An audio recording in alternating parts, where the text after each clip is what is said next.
জম্মু কাশ্মীরের হোস্টেল গ্রাউন্ডে জমে উঠেছে ত্রিপুরা এবং জম্মু কাশ্মীরের রঞ্জি লড়াই। রঞ্জি ক্রিকেটের পঞ্চম ম্যাচের দ্বিতীয় দিনে এক নাটকীয় পরিস্থিতিতে রয়েছে গোটা ম্যাচ। প্রতিপক্ষ জম্মু ও কাশ্মীরের বিরুদ্ধে 160 রানের লিড নিয়েছে ত্রিপুরা দল দ্বিতীয় ইনিংসে দলের সংগ্রহ দ্বিতীয় দিনের শেষে 7 উইকেটে 170 রান। 89 রানে 5 উইকেটের পতন ঘটার পর মণিশঙ্কর মুরা সিং এবং শ্রীনিবাস জুটি রাজ্য দলের রানকে উপরের দিকে নিয়ে যায়। মণিশঙ্কর মুরা সিং 32 রানে আউট হলেও শ্রীনিবাস উইকেটে রয়েছেন 39 রানে অপরাজিত। শুক্রবার আসরের তৃতীয় দিনে রাজ্য দলের ব্যাটসম্যানরা বড় রানের লক্ষ্য তৈরি করতে পারলে জয়ের সুযোগ থাকবে এই ম্যাচে। তবে সেক্ষেত্রে জম্মু ও কাশ্মীরের ব্যাটসম্যানদের দ্রুত প্যাভিলিয়নে পাঠাতে হবে রাজ্য দলের বোলারদের। দ্বিতীয় দিনের শেষে খেলার ফলাফল: ত্রিপুরা প্রথম ইনিংসে 165 রান এবং দ্বিতীয় ইনিংসে 7 উইকেটে 170 রান। জম্মু ও কাশ্মীরের প্রথম ইনিংসে সংগ্রহ 175 রান।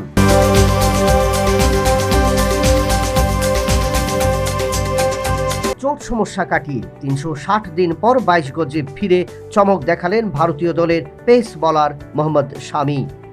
মধ্যপ্রদেশের বিরুদ্ধে রঞ্জি ক্রিকেটের প্রথম দিনে নাপিতুলি বোলিং প্রদর্শন করেছিলেন শামি, কিন্তু দ্বিতীয় দিনেই বোলিংয়ে তার ঝরে উঠল আগুন। 4 উইকেট তুলে নিলেন মধ্যপ্রদেশের।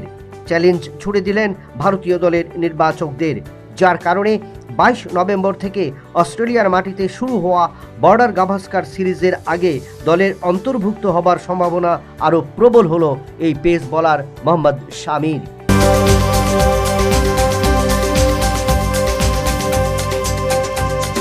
নভেম্বর থেকে শুরু হচ্ছে 78তম সন্তোষ ট্রফি ফুটবল প্রতিযোগিতা। পূর্বোত্তর ভারতের আসরগুলো অনুষ্ঠিত হবে ত্রিপুরায়। 4 দলীয় আসরের 3টি ম্যাচ অনুষ্ঠিত হবে ফ্লাড লাইটে। তবে আসরের উদ্বোধন হবে শুক্রবার সকাল 9টায়। আসরের প্রথম ম্যাচে প্রতিদ্বন্দ্বিতা করবে সিকিম এবং মণিপুর দল। অপরদিকে দ্বিতীয় ম্যাচে স্বাগতিক ত্রিপুরা খেলবে মিজোরামের বিরুদ্ধে।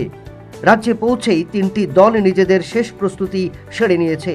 তবে ঘরের মাঠে প্রথম ম্যাচে নামার আগে রাজ্য দলের ফুটবলাররা নিজেদের রণনীতি তৈরি করে বৃহস্পতিবার ফ্লাড লাইটে উমাকান্ত মাঠে অনুশীলনে ফুটবলারদের প্রদর্শন দেখে বেশ আশাবাদী রাজ্য দলের কোচ, ম্যানেজার সহ কর্মকর্তারা।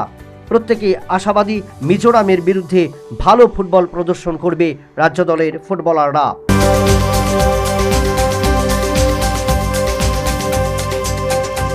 চ্যাম্পিয়ন ট্রফি লোগো উন্মোচন করে ভিডিও প্রকাশ করল আইসিসি।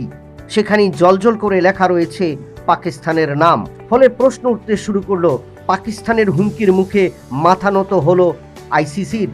অর্থাৎ সমস্ত আপত্তি উড়িয়ে দিয়ে আইসিসি পাকিস্তানি করতে চলছে বিশ্ব টেস্ট চ্যাম্পিয়নশিপ ক্রিকেটের আসর। আর অন্যদিকে প্রশ্ন উঠতে শুরু করলো, তাহলে কি ভারত সমস্ত আপত্তি জানিয়েও চ্যাম্পিয়ন ট্রফিতে অংশগ্রহণ করবে, না ভারত ছাড়াই অনুষ্ঠিত হবে এবারের চ্যাম্পিয়ন ট্রফি ক্রিকেট? এই জটিল প্রশ্ন এখন গোটা বিশ্বের ক্রিকেট প্রেমীদের কাছে।